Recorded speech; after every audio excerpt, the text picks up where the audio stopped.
नमस्कार फ्रेंड्स, स्वागत है आप सभी का हमारे YouTube चैनल देसा एग्रीकल्चर एकेडमी पर। आज बीएससी एजी फर्स्ट सेमेस्टर वाले विद्यार्थियों का जो पेपर था वो था फॉरेस्ट्री का था। इंट्रो फॉरेस्ट्री का उनका पेपर था। तो उसमें उसकी सटीक आंसर की क्या रह सकती है, कौन कौन से इंपॉर्टेंट प्रश्न के आंसर क्या रहने वाले हैं। और हमने जो आपकी क्लासेस ली थी सुबह हमने फॉरेस्ट्री की कुल मिलाकर के 3 क्लासेस ली थी। आप लोग ज़रूर देख लेना कि उन क्लासेस से कितने प्रश्न मिले, तब आपको यकीन हो जाएगा। ठीक है ना। तो यहाँ पे जो भी क्लासेस करवाई जाती हैं यार, ऑथेंटिक क्लासेस करवाई जाती हैं और इम्पॉर्टेंट और इन्फॉर्मेटिव क्लासेस आपके बीच में यार प्रोवाइड की जाती हैं। तो आप लोग ज़रूर देखा होगा, जिसने भी क्लास को देख के गया था बंदा, उसने भी 4 से 8-10 सवालों को ऐसे ही ट्रिक कर दिया आसानी से, कोई किसी को दिक्कत नहीं हुई है। उम्मीद करता हूँ कि कल की अपेक्षा आज आपका जो पेपर हुआ है बहुत ही खतरनाक, बहुत ही बढ़िया और बहुत ही शानदार पेपर आपका आज हुआ है। तो 60 क्वेश्चंस थे, उनकी सटीक आंसर की क्या रह सकती है चर्चा करेंगे उस पर हम। ठीक है ना। इम्पॉर्टेंट वीडियो है तो स्किप ना करिएगा। और जो भी आपके साथी, आपके दोस्त इस पेपर को देख के आए, उन तक इस वीडियो को जरूर शेयर कर दें ताकि वो व्यक्ति भी अपने आंसर को मिला सकें। और उनके कितने प्रश्न यहाँ पे सही रह रहे हैं, लास्ट में हमें कमेंट सेक्शन में कमेंट करके आप लोग ये जरूर बता देना कि आपका स्कोर क्या रहा। ठीक है ना, कि आपका स्कोर क्या रहा। तो ये जरूर हमें कमेंट सेक्शन में कमेंट करके आप बताएंगे। सो गाइज, स्टार्ट करते हैं आंसर की को। क्या आंसर की रहेगी, इंपॉर्टेंट बातें इसी वीडियो में करने वाले हैं। तो एक एक प्रश्न को आप अच्छे से सुनना, साथ ही साथ यार जानकारी को हो सके तो ज़्यादा से ज़्यादा शेयर करो ताकि आपके दोस्त भी जुड़ सकें, वो भी अपने आंसर को यहाँ पे हमसे मिलान कर सकें। ठीक है ना। बिल्कुल। कि हो चुका आगाज लड़का, युग बदलने की तैयारी, जीत उसी की होगी बच्चों जिसका संघर्ष है जारी। तो question number 1, renewal of a forest crop bye means of self sown seed is called. स्वयं बोए गए बीज द्वारा वन फसल के नवीनीकरण को क्या बोलते हैं बच्चों? Natural regeneration, artificial regeneration, seedling crops या फिर प्रोपागेशन। प्यारे बच्चों, इसको बोलते हैं नेचुरल रीजनरेशन। राइट उत्तर जाएगा ऑप्शन नंबर ए के साथ में। जिन विद्यार्थियों ने ऑप्शन नंबर ए को टिक किया वो अपने आप में बिल्कुल सही है। क्वेश्चन नंबर 2, किसी प्रजाति का बीज उत्पादन निर्भर करता है। कोई भी वैरायटी है, seed production of species depends upon, मतलब कोई भी प्रजाति है जिसका बीज उत्पादन निर्भर करता है पेड़ की आयु पर, और साइज ऑफ क्राउन मतलब छत्रक का जो आकार है, क्लाइमेट यानी जलवायु पर। प्यारे बच्चों, ऑल ऑफ द एबव। जो भी विद्यार्थी यहाँ पे ऑल ऑफ द एबव को ऑप्शन करके आए वो अपने आप में बिल्कुल सही है और उनका यहाँ पे उत्तर सही है। Question number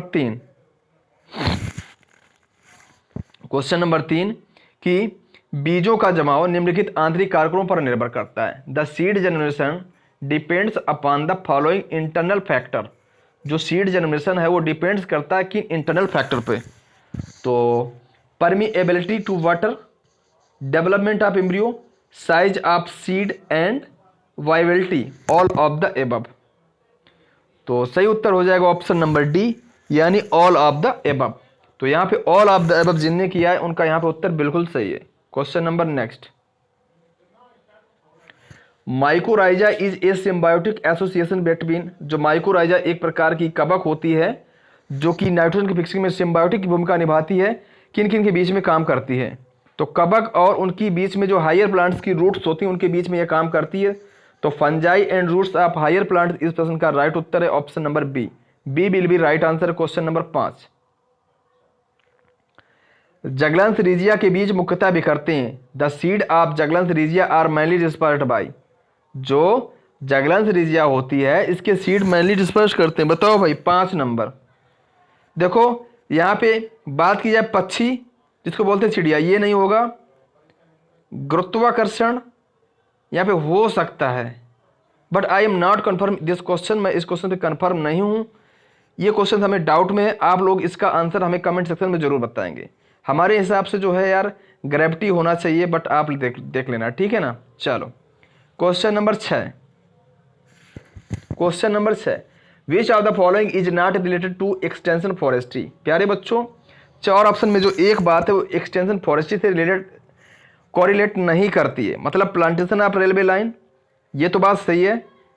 rising tree on form land, ये बात भी बिल्कुल सही है। ये बात देखो गलत है। कहने का मतलब ये पूछ रहा है कि जो वानिकी होती है, जो कृषि, जो वन वाले पौधे हैं, इनका प्रसार कैसे होगा? भाई जब रेलवे जो होंगी, रेलवे क्रॉसिंग है, रेलवे लाइन है, वहाँ पर अगर पौधे लगेंगे तो बहुत सारे लोग देखेंगे और इससे प्रसार होता है, ताकि लगता सीख मिलती कि हाँ हमें पौधे लगाने चाहिए। लेकिन यार जो आप खेत में लगा रहे हो तो खेत की बात नहीं है, खेत में बहुत कम लोग आते हैं, तो खेत में तो आप ही देखोगे, इसलिए खेत वाला नहीं सही होगा। नहरों किनारे लगाते हो अच्छी बात है, इंडस्ट्रियल फॉरेस्ट लगाते हो ये भी बात सही है, लेकिन ऑप्शन नंबर बी जो है ये गलत बात है और हमसे संबंधित नहीं है, यही बात तो पूछी थी, इसलिए B will be right answer है। बी बिल्कुल सही और शानदार उत्तर है। क्वेश्चन नंबर 7 की तरफ मूव ऑन करेंगे हम लोग। वनावरण स्थानीय वर्षा को बढ़ाता है, forest cover increases local participants up to कितने % होना चाहिए? हमारे हिसाब से यहाँ पे जो है 5 से 10% राइट उत्तर है। बढ़ते हैं प्रश्न नंबर 8 की तरफ। Which is not a method of weeding, प्यारे बच्चों खरपतवार नियंत्रण की कौन सी विधि नहीं है? देखो केमिकल के द्वारा खरपतवारों का नष्ट होता है, बिल्कुल होता है। मैकेनिकल विधियां भी खरपतवारों के मारने में यूज की जाती हैं, बायोलॉजिकल की विधि भी अपनाई जाती है, लेकिन ऑर्डिनरी मेथड है ये नहीं अपनाई जाती, इसलिए ऑप्शन यहाँ पे ए सही हो जाएगा। क्या होगा उत्तर सही? 8 का ए ऑप्शन जो है साधारण विधि यानी ऑर्डिनरी मेथड, यह जो है भाई नहीं है, निराई की यह विधि नहीं है, बाकी सारी विधियां निराई की होती हैं। ठीक है, नेक्स्ट।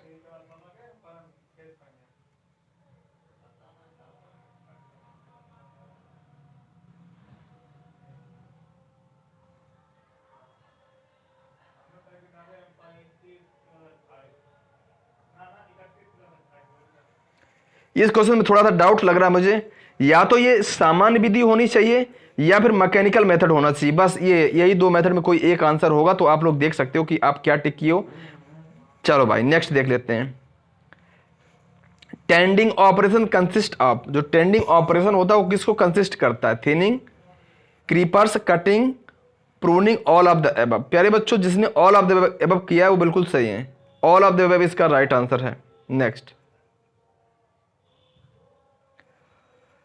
मनोरंजक वानिकी के लिए लाभदायक है, मतलब recreational forestry is beneficial for the farmers, rural people, urban people, scientist. क्या इस प्रश्न का राइट उत्तर होगा? क्वेश्चन नंबर 10, यानी शहरी लोग जो हैं वनों के माध्यम से घूमने टहलने जाते हैं पार्क वगैरह में, तो पेड़ पौधों को देख करके वो मनोरंजन अपने आप में फील करते हैं, इसलिए राइट उत्तर हो जाएगा option number C. Question number 11,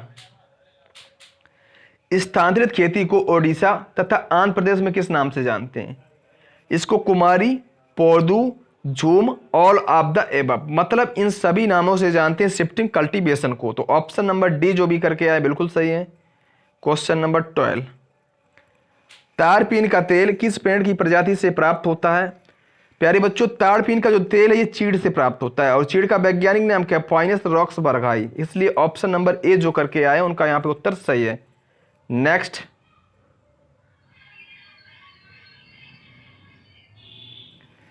पेड़ की ऊंचाई मापने के लिए गैर यांत्रिक विधि है, non instrumental method of height measurement of a tree is, कौन सी विधि नहीं है? शैडो मेथड्स है, हाइपोमीटर है, टेजेंट मेथड है, लेकिन साइन जा ये मेथड नहीं है, साइन जा मेथड जो है ला मेथड है ये नहीं है, तो ऑप्शन नंबर यहाँ पे डी राइट हो जाएगा। Next. Question number 14, Abney's level is use for measuring growth rate, volume of tree, plant height, dark depth. प्यारे बच्चों इस प्रश्न का राइट उत्तर क्या होगा? जाए सी, यानी प्लांट हाइट इस प्रश्न का राइट उत्तर है। 14 का सी बिल्कुल सही उत्तर है। चलो भाई प्रश्न नंबर नेक्स्ट देखते हैं हम लोग। Question number next, eucalyptus Bharat में अच्छी तरह से उगाई जाने वाली विदेशी प्रजाति है जिसका मूल स्थान कहाँ पे माना जाता है? तो यूकेलिप्टस की बात करें तो ये ऑस्ट्रेलिया की जन्मस्थली मानी जाती है। यूकेलिप्टस का जो उत्पत्ति स्थान है, जो ओरिजिन प्लेस है भाई, वो कहाँ पे है? ऑस्ट्रेलिया में है। ठीक है ना, बिल्कुल यार। प्यारे बच्चों सभी एक बार वीडियो को यार शेयर कर दो प्लीज़, प्लीज़ भाई यार वीडियो को लाइक शेयर जरूर कर दें, शेयर कर दो फटाफट। सारे स्टूडेंट शेयर करके आज कम से कम 250 प्लस बच्चों को जोड़ो। और आप देखो कि कल की जो मैंने क्लास ली थी कितने लोग आए थे, और ये भी देखना कि फॉरेस्ट्री की हमने सुबह जो मॉर्निंग में आपको क्लासेस दी थी उनसे भी प्रश्न बने हैं, तो प्रश्न बहुत ज़्यादा पूछे गए हैं। सुबह की क्लास से 7 से 8 सवाल सीधे के सीधे पूछे गए हैं, आप देख लो। चलो भाई नेक्स्ट।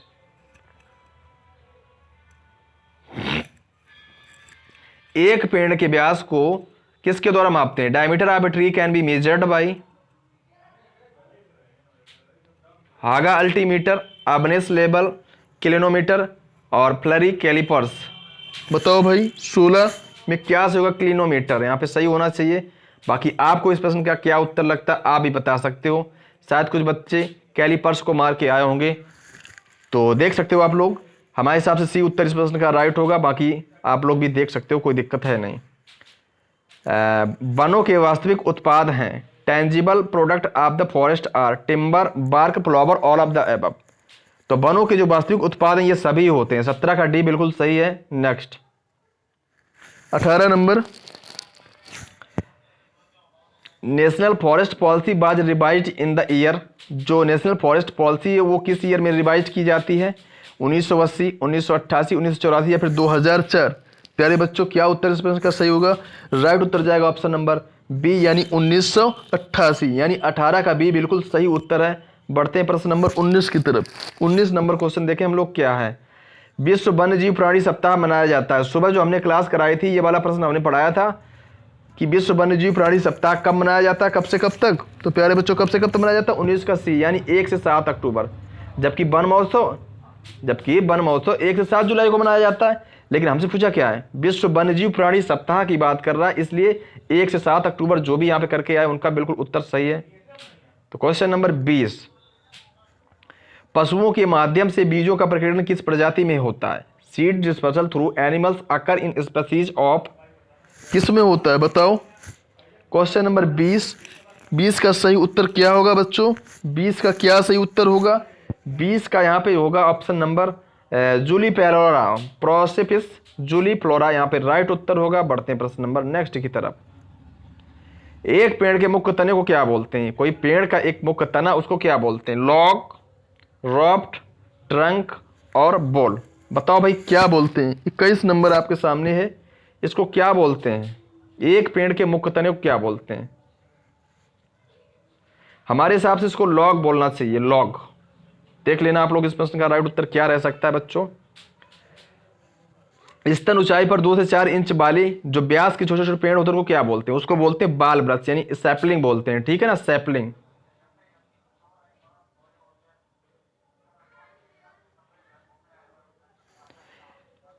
बात सैपलिंग भी नहीं इसको बोलेंगे, इसको बोलेंगे बच्चों क्या? स्मॉल ट्री यूजुअली बिटवीन 2 से 4 inch diameter eight which height is called. स्तन ऊंचाई पर 2 से 4 इंच वाले व्यास के छोटे पेड़ को क्या बोलते हैं? उसको बिजौला या फिर सीडलिंग बोल सकते हैं, ठीक है ना। ऑप्शन नंबर ए यहाँ पे राइट है। बढ़ते हैं क्वेश्चन नंबर नेक्स्ट की तरफ। लकड़ी के पौधे की जड़ से निकलने वाला प्रयोग क्या कहलाते हैं? Suckers arising from the root of a woody plants are termed as root suckers. Root suckers यहाँ पे राइट उत्तर होगा, ठीक है ना, रूट सकर्स। 23 नंबर का ए ऑप्शन होना चाहिए, रूट सकर्स।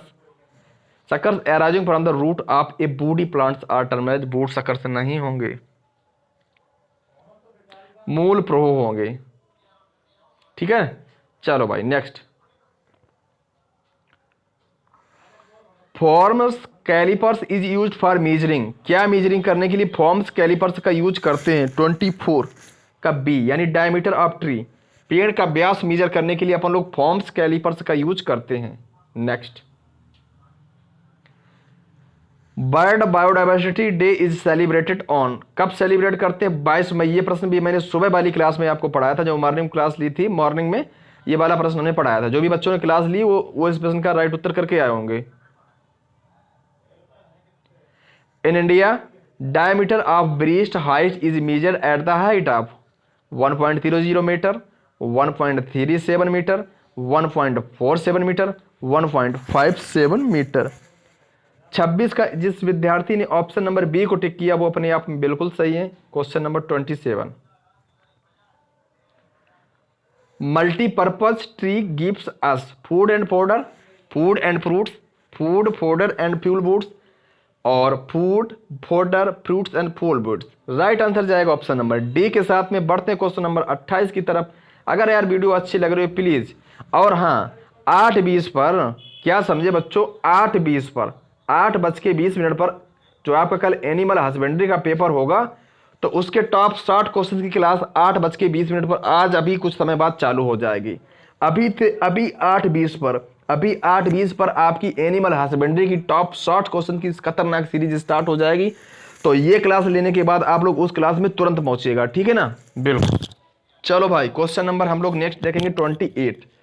कह रहा है प्रश्न कि प्रवर्धन की जो विधि है एयर लेयरिंग वो किस में अपनाई जाती है। तो प्यारे बच्चों, एयर लेयरिंग हो या फिर गुटी हो, प्रवर्धन की यह विधि किस में अपनाते हैं, लीची चाइनेंसिस में। तो लीची सैपियनडियसी ये तो चाइनेंसिस है, ऑप्शन नंबर ए राइट उत्तर है। बढ़ते हैं प्रश्न नंबर नेक्स्ट की तरफ।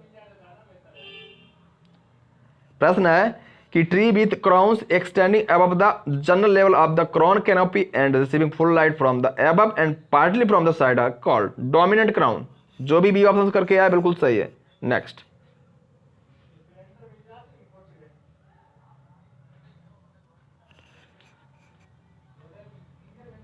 आदिच्छादित छत्र। चलो भाई नेक्स्ट।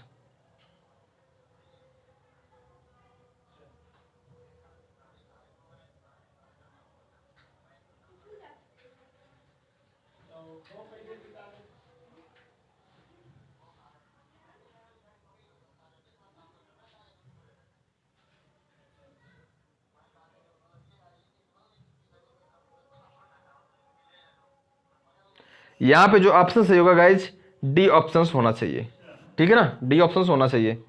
चलो भाई नेक्स्ट 30। निम्नलिखित में पेड़ की ऊंचाई मापने के लिए कौन सा प्रयोग में नहीं लाया जाता है, बताओ। 30 नंबर है, पेड़ की ऊंचाई मापने के लिए क्या प्रयोग में नहीं लाया जाता है। तो प्यारे बच्चों, क्लिनोमीटर, इसका यूज नहीं करते पेड़ की हाइट मेजर करने के लिए। नेक्स्ट प्रश्न है कि formula of number of plant required for rectangular planting method, जो आयताकार प्रोपट विधि है इसका सूत्र क्या होता है। तो नंबर ऑफ प्लांट बराबर 100 × 100 यानी 10,000 हो जाएगा, अपॉन में distance in row to row into distance between plant to plant. Option number A जो बच्चे करके आए वो अपनी जगह पे बिल्कुल सही है, नो डाउट, नो कोई प्रॉब्लम उनको होगी नहीं।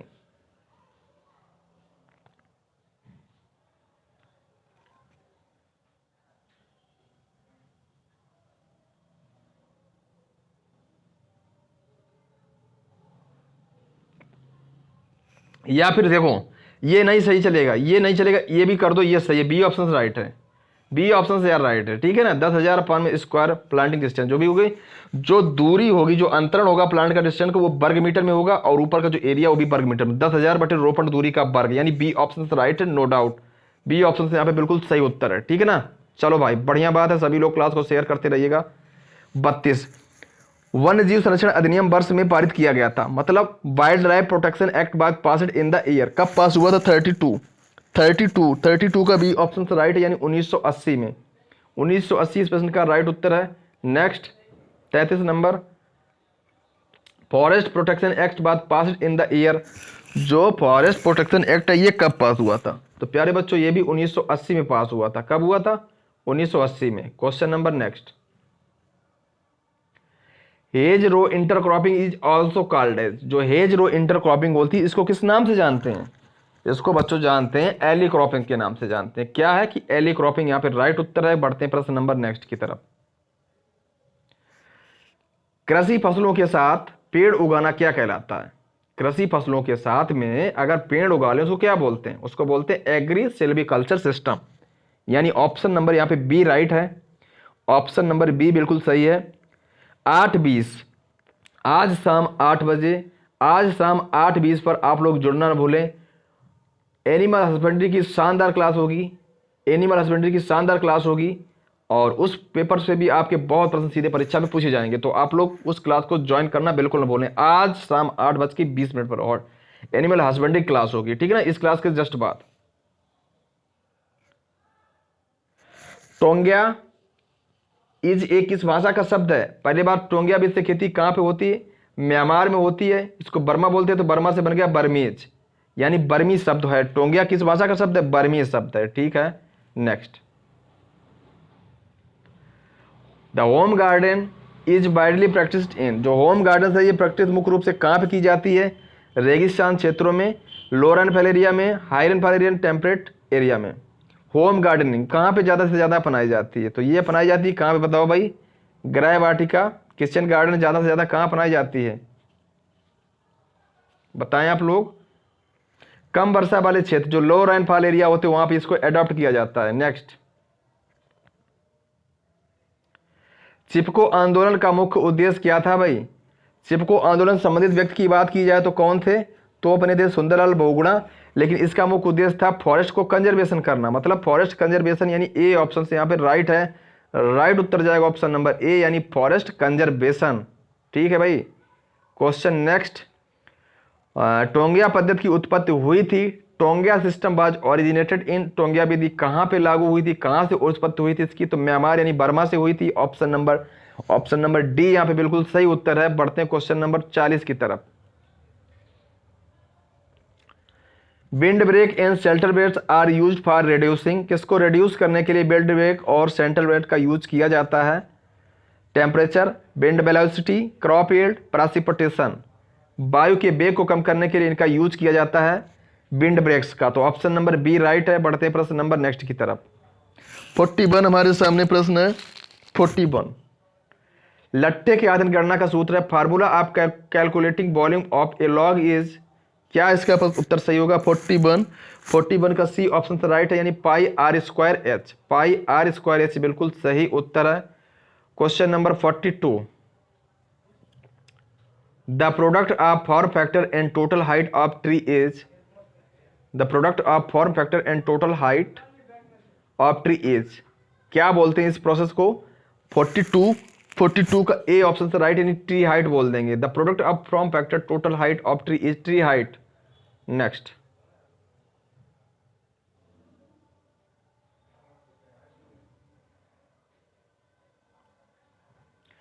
इन forest mensuration the basic unit usages of tree volume is cubic meter, यानी घन मीटर इस प्रश्न का राइट उत्तर है। Question number 44, ordinary thinning is also called, जो ऑर्डिनरी थिनिंग है जो आल्सो किस जर्मन थिनिंग है, एडवांस थिनिंग है, मैक्सिमम या फ्री थिनिंग है? 44 नंबर का आंसर करिएगा आप लोग। ऑर्डिनरी थिनिंग को किस नाम से जानते हैं? ऑर्डिनरी थिनिंग को आई थिंक एडवांस थिनिंग के नाम से भी जानते होंगे। ठीक है ना, बिल्कुल। चलो भाई नेक्स्ट क्वेश्चन देखते हैं हम लोग। 45, example of agro silvophosphorus system is, जो एग्रो मतलब कृषि, एग्रो मतलब कृषि, सिल्वी मीन्स वन आ जाएंगे, पासल मीन्स चारागाह आ जाएगा। तो देख लो, कृषि आ गया, वन किस में है भाई? कृषि है, ट्री है, फोल्डर है। ऑप्शन नंबर बी यहाँ पे राइट उत्तर जाएगा, राइट उत्तर जाएगा ऑप्शन नंबर बी के साथ में। बढ़ेंगे प्रश्न नंबर नेक्स्ट की तरफ। 46, वन शब्द किस भाषा का है? लैटिन भाषा का शब्द, जो कि किसके बना है भाई? तो फॉरेस्ट से बना है ये, बी ऑप्शन से राइट है। Question number 47, Fosberg and Bebb forest classification is based mainly on climate, evapotranspiration, vegetation, temperature and latitude। Right उत्तर हो जाएगा वेजिटेशन, यानी सी ऑप्शन इस प्रश्न का बिल्कुल सटीक और शानदार उत्तर है। जो भी सी ऑप्शन को टिक करके अपने आप में बिल्कुल सही है। नेक्स्ट, चैंपियन और सेठ द्वारा वन वर्गीकरण वर्ष में किया गया था, कब किया गया था? 1930 में, 1935 में, 1953 में या 1968 में? Champion and set forest classification was given in the year 1968, जो करके आए 1968, उनका यहाँ पे उत्तर सही है। नेक्स्ट, 49 नंबर की तरफ हम लोग बढ़ चुके हैं। 49, alpine forest occur at altitude of, तो 2000 से 3500 यहाँ पे उत्तर सही हो जाएगा। 2000 से 3500 वाली बात जो है बच्चों एकदम सही है। जो अल्पाइन फॉरेस्ट होते हैं ये अकर्स एट अल्टीट्यूड ऑफ जो है इनका 2000 से 3500 मीटर माना जाता है। 2000 से 3500 मीटर जो है ये प्रश्न का राइट उत्तर है। बढ़ते हैं प्रश्न नंबर नेक्स्ट की तरफ, 50 नंबर की तरफ। सागौन का वनस्पतिक नाम, मतलब botanical name of teak, Tectona grandis. Option number B right है। ठीक है ना, बिल्कुल। चीड़ का वनस्पतिक नाम पूछा गया। ये दोनों प्रश्न सुबह के क्लास में हमने करवाए थे, जो सुबह हमने क्लास ली थी व्हाइट बोर्ड पर, उस पर करवाए थे ये सब। तो पाइनस रॉक्स बरगाई, यानी option number C will be right answer है। क्वेश्चन नंबर 52 की तरफ बढ़ेंगे हम लोग।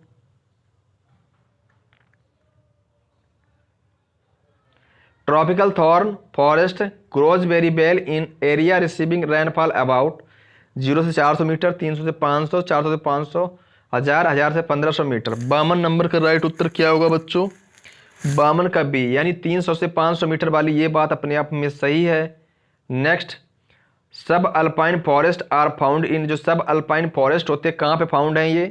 तो ये हिमालयन क्षेत्र में फाउंड होते हैं, पाए जाते हैं, ठीक है ना। तो 53 नंबर का बच्चों क्या सही उत्तर होगा?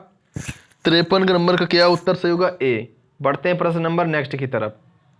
54 नंबर का आंसर क्या होगा? किस राज्य में वन क्षेत्र का सबसे अधिक बड़ा क्षेत्र? ये भी सुबह की क्लास में हमने करवाया था। Which state is having largest area of the forest cover? भाई कितना होगा? मध्य प्रदेश। मध्य प्रदेश यहाँ पे राइट उत्तर माना जाएगा। बढ़ते हैं क्वेश्चन नंबर नेक्स्ट की तरफ। अकॉर्डिंग टू राष्ट्रीय वन नीति 1952 के अनुसार पारिस्थितिकी संतुलन के लिए आवश्यक न्यूनतम वन क्षेत्र क्या था? तो 55 नंबर प्रश्न है। इसके हमारे हिसाब से यहाँ पे 19.5 ये बात सही मानी जाती होगी। बढ़ते हैं प्रश्न नंबर नेक्स्ट की तरफ। 56 नंबर प्रश्न है आपके सामने कि फुल फॉर्म ऑफ TFRI मतलब tropical forest research institute. Tropical forest research institute, option number B बिल्कुल सही उत्तर है। बढ़ते हैं प्रश्न नंबर 57 की तरफ। अगर आपको क्लास बढ़िया लग रही है तो वीडियो कर लो यार लाइक, और नए फ्रेंड डेली क्लास लेने के लिए यूट्यूब पर चैनल कर लेना सब्सक्राइब, क्योंकि पास में बेल आइकन घंटी होगी उसको प्रेस करना ना भूलें। अगर आप घंटी को दबाते हैं तो आप हमसे जुड़ जाएंगे, और जब भी हम कोई वीडियो की जानकारी प्रोवाइड कराएंगे या वीडियो अपलोड करेंगे तो उसका नोटिफिकेशन आपके मोबाइल पर टाइम टू टाइम अर्थात समय पे मिलता रहेगा। Indian Council of Forestry Research and education is located at, ये कहाँ पर लोकेटेड है भाई? 57 नंबर, अर्थात यह देहरादून में स्थित है, ठीक है ना। Indian Council of Forestry Research and Education. Question number 58, Central Agro Forestry Research Institute CAFRI, ये कहाँ पे स्थित है? कहाँ पे लोकेटेड है? हैदराबाद, जोधपुर, देहरादून या फिर झांसी? 58 का डी, यानी झांसी में स्थित है। कहाँ पे? झांसी में। 58 का डी सही हो जाएगा। क्वेश्चन नंबर 59, विश्व आर्द्रभूमि दिवस कब मनाया जाता है? The world wetland day is celebrated on 2 फरवरी, यानी 2 फरवरी को जो है विश्व आर्द्रभूमि दिवस मनाया जाता है, क्योंकि 2 फरवरी 1971 को रामसर कन्वेंशन हुआ था जो कि वेटलैंड से संबंधित था। आज की आंसर की का लास्ट क्वेश्चन आपके मोबाइल की स्क्रीन पर आ चुका है कि हैज रो इंटरक्रॉपिंग को भी किस नाम से जानते हैं? जो hedge row intercropping is also called as alley cropping, यानी गलियारा खेती के नाम से भी जानते हैं। तो ये टॉप 60 क्वेश्चन थे। आप लोग कमेंट सेक्शन में हमें जरूर बताना कि आपके प्रश्न कितने सही रहे। और हाँ, एक रुकना जाओ कहीं नहीं, एक बड़ी न्यूज, 8:20 पर आप सभी लोग एनिमल हस्बेंड्री क्लास में सभी लोग पहुंच जाओ। सूफड़ा साफ करने वाली खतरनाक सीरीज चल रही, तो उसमें जरूर आप लोग पहुंचेंगे, ठीक है ना। तो गाइज आई होप आपका पेपर अच्छा हुआ होगा, और जो आगामी पेपर आपका एनिमल हस्बेंड्री का होगा वो भी अच्छा होगा, ऐसी यूजर से कामना करता हूं। तो ठीक है गाइज, सभी लोग चैनल को सब्सक्राइब करना, वीडियो को लाइक कर देना और ज़्यादा से ज़्यादा शेयर कर लेना यार। मिलते हैं नेक्स्ट वीडियो में, तब तक के लिए नमस्कार, थैंक्स फॉर वॉचिंग।